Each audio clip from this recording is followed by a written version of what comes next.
Hello बच्चों। आज हम लोग पढ़ेंगे BA part 1 geography physical geography में topic continental drift theory of Alfred Wegener.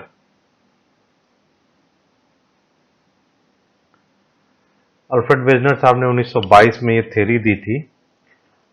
इनका कहना था कि पहले एक बहुत बड़ा लैंडमास था जिसका नाम पेंजिया था, और एक बहुत बड़ा ओशियन था जो कि पैंथेलेसा बोलते थे, और एक समुद्र था टेथिस जो कि पेंजिया को दो भाग में बांटता था, लॉरेंसिया ऊपर की तरफ और गोंडवाना लैंड नीचे की तरफ। और एक ड्रिफ्ट हुआ जो कि आज से 200 मिलियन साल पहले यानी 20 करोड़ वर्ष पहले मेसोजोइक एरा, ट्रायसिक पीरियड और लेट ट्रायसिक पीरियड के टाइम में हुआ था, जिससे कि पेंजिया का टूटना हुआ और आज के डेट में जो कॉन्टिनेंट्स हम लोग देखते हैं और जो ओशियन देखते हैं वो बने। अब इनका कहना था कि जो ये ड्रिफ्ट था ये दो डायरेक्शन में हुआ। पहला जो था वो इक्वेटर वर्ड हुआ, इक्वेटर की तरफ गया, जिसके लिए तीन तरह के फोर्स हुए थे। एक तो ग्रेविटी का फोर्स था, दूसरा था पोल फ्लीइंग फोर्स। पोल फ्लीइंग फोर्स क्या होता है, तो जो पृथ्वी का अर्थ जो रोटेशन होता है तो उसकी अगेंस्ट जो सेंट्रीफ्यूगल फोर्स जाता है, यानी कि जो चीजें पृथ्वी के तरफ खींचती हैं उसके अगेंस्ट जब जाता है तो वो सेंट्रीफ्यूगल फोर्स पोल फ्लीइंग फोर्स कहते हैं उसको। और तीसरा होता है बायंसी। बायंसी का मतलब हो गया जैसे पानी में कोई शिप तैरता है तो वो बायंट होता है, वो तैर। तो ये तीन जो हैं फोर्सेस की वजह से इक्वेटर की तरफ ड्रिफ्टिंग होती है, खिंचाव होता है। और दूसरा होता है पश्चिम की तरफ, वेस्टवर्ड। ये कैसे होता है, तो ये टाइडल करेंट्स की तरफ से। और टाइडल करेंट कैसे बनते हैं, वो पृथ्वी के मोशन की वजह से। जब पृथ्वी जो है ये पश्चिम से पूर्व की ओर चलती है तो टाइडल करंट जो है वो पूर्व से पश्चिम की ओर जाएगा, उसका उल्टा। अब इसमें वेजनर साहब ने और जोड़ा है कि जो टाइडल फोर्स होता है, टाइडल फोर्स यानी कि जो चंद्रमा और सूर्य जो अपनी तरफ खींचते हैं वो टाइडल फोर्स है। तो आपको मालूम है कि पूर्णिमा होता है, जबकि ये एक सीध में चले जाएंगे, तो हर 14 दिन पर आप जब देखते हैं फुल मून और न्यू मून, ये जब केसेस होते हैं तो टाइडल फोर्स की एक्टिविटी बढ़ती है, तो इसकी वजह से समुद्र में पानी का भी स्तर बढ़ता है। तो ये टाइडल फोर्स जो है ये ड्रिफ्टिंग में भी काम आया इनके हिसाब से। दूसरा पोलर फ्लिंग फोर्स जो कि मैंने अभी आपको बताया, वो पृथ्वी का जो रोटेशन है उसके अगेंस्ट जब जाएगा तो वो सेंट्रीफ्यूगल फोर्स जाता है। तो सेंट्रीफ्यूगल फोर्स क्या है कि जैसे पोल से इक्वेटर की तरफ जब जाएंगे तो ये बढ़ता है, और इसी की वजह से पोल पोल फ्लिंग होता है, पोल की तरफ जाना होता है ड्रिफ्टिंग का। और टाइडल फोर्स जैसे मैंने बताया मून एंड सन की वजह से होता है। अब ये जियोलॉजिकल टाइम स्केल में जाएंगे तो सबसे पहले प्री कैम्ब्रियन, पुराना समय, pre Cambrian, Hadean, Archean, Proterozoic eon, ये जो है ये आज से 541 मिलियन ईयर्स अगो यानी 54 करोड़ वर्ष पहले के हैं, 541 मिलियन ईयर्स पहले के। अब इसमें फेनरोइक इयॉन है, उसके बाद आ जाएगा पेलियोजोइक एरा। पेलियोजोइक एरा जो है 541 मिलियन वर्ष पूर्व से 250 मिलियन ईयर्स के बीच का है। इसको बांटा गया है, अगर आठ ये इसको बांटते हैं कैम्ब्रियन, ऑर्डोविशियन, साइल्यूरियन, डेवोनियन, कार्बोनिफेरस और पर्मियन पीरियड। तो इसमें कार्बोनिफेरस पीरियड आपको मालूम है जब से कोयले का हम पृथ्वी पर देखते हैं। डेवोनियन पीरियड जब मछली और एम्फीबियंस हमारे पृथ्वी पर ओरिजिनेट किए थे। तो कैम्ब्रियन से ही जो है लिविंग ऑर्गेनिजम्स हम लोग देखना शुरू करते हैं। और इसमें पर्मियन पीरियड जो होता है, इस टाइम देखिए पेंजिया जो है वो वैसे ही है, ये टूटा नहीं है। और जो बाहर का जो एरिया था ये पूरा का पूरा पैंथेलेसा था। ये आज से 225 मिलियन ईयर्स यानी कि 22.5 करोड़ वर्ष पूर्व का है। इसके बाद आता है मेसोजोइक एरा। मेसोजोइक एरा में ट्रियासिक, जुरासिक, क्रिटेशियस तीन पीरियड होते हैं, इनको भी सब पीरियड में बांटा गया है। तो जो ट्रियासिक पीरियड है 250 से 200 मिलियन ईयर्स का, इसमें आप देखेंगे कि जो पेंजिया है ये टूटना शुरू करता है। तो ऊपर की तरफ लॉरेंशिया और दक्षिण की तरफ गोंडवाना लैंड बनता है, और बीच में देखिए टेथिस थी जो कि अभी हमने शुरू में आपको बताया। अब इसमें क्या होता है कि जो रिफ्ट बनने लगता है तो जो वेस्ट गोंडवाना और ईस्ट गोंडवाना, ये देखिए गोंडवाना लैंड टूट रहा है और यहीं से फिर नीचे अंटार्कटिका है और इंडिया ऊपर की तरफ मूव करना शुरू करेगा, ये लॉरेंसिया की तरफ आने लगेगा। और ये है जुरासिक पीरियड, ये 150 मिलियन ईयर्स अगो का है। इसमें आप देखेंगे कि इसमें सी फ्लोर स्प्रेडिंग बढ़ता है और सेंट्रल नॉर्थ अटलांटिक और इंडियन ओशियन जो है ये और ज्यादा वाइड होते हैं। और इसमें आप देखेंगे कि जो साउथ अमेरिका है ये अफ्रीका से टूटना शुरू करेगा, ये इधर की तरफ निकलेगा। और इसके बाद ये जुरासिक पीरियड के टाइम का है।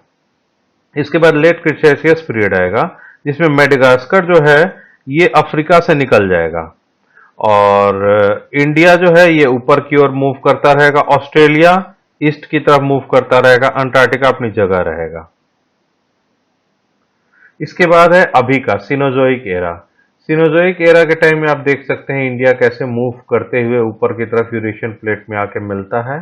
ये 71 मिलियन ईयर्स से 55 मिलियन से 38 मिलियन से 10 मिलियन, और ये आज का भारत है जो कि यहाँ आकर मिलेगा। और इसके बाद ये पूरा ऊपर आल्प से लेकर हिमालय से लेकर अर्कान योमा तक का पूरा रेंज बनेगा। इसमें क्रिटेशियस पीरियड 65 मिलियन ईयर्स के टाइम में आप देखिए लगभग लगभग सारे कॉन्टिनेंट टूट के अपना रूप ले चुके हैं और ये आज का डेट है।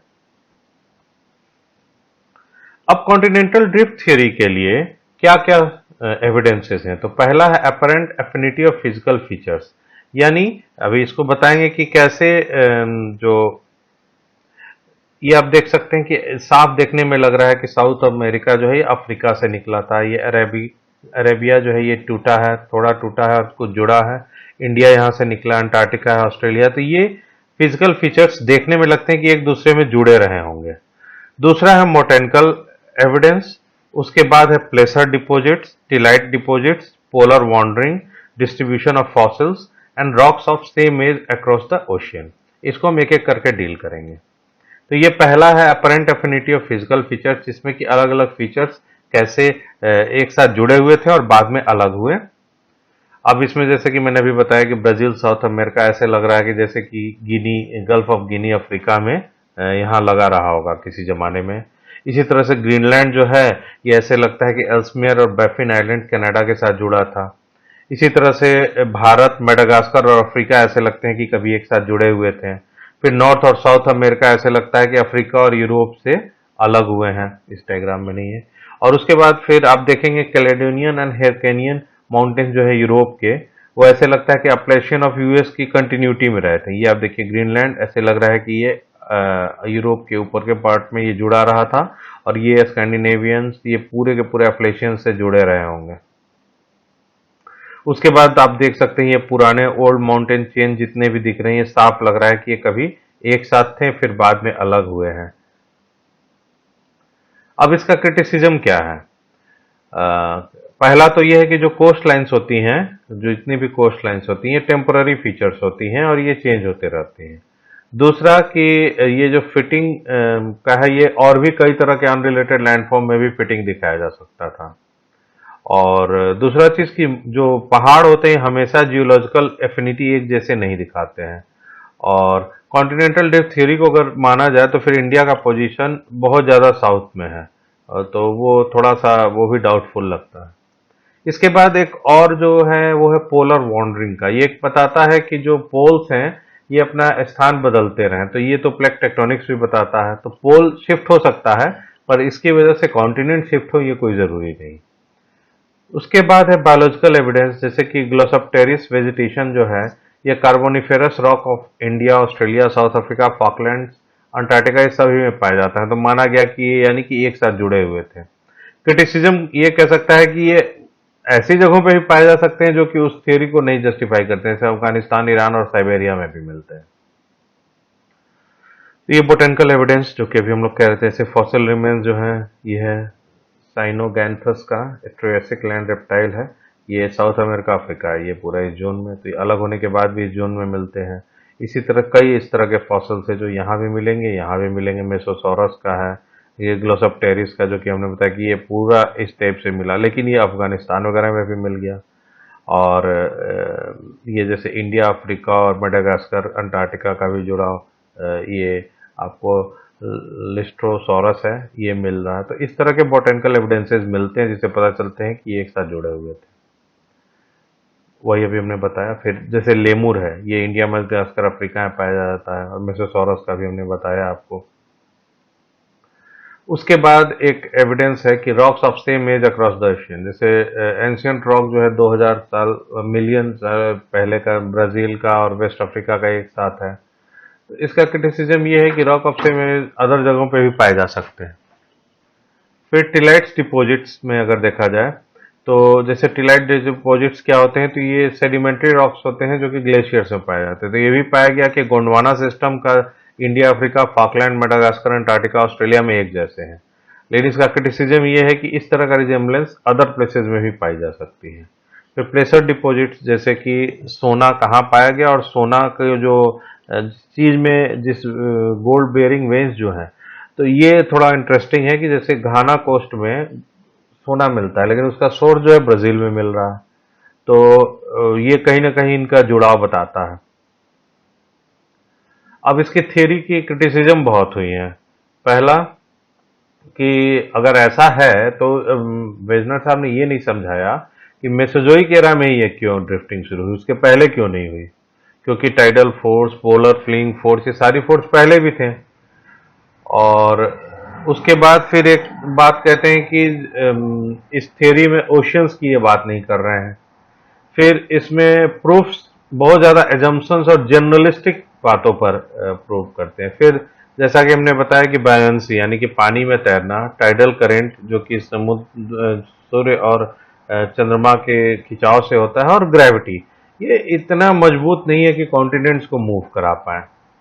और जो मॉडर्न थियरी है प्लेट टेक्टोनिक्स की, ये पेंजिया और अदर चीजों को तो मानती है, रिलेटेड लैंड मैसेज की, लेकिन कॉज ऑफ ड्रिफ्ट जो इनका है उसको नहीं मानती है। धन्यवाद।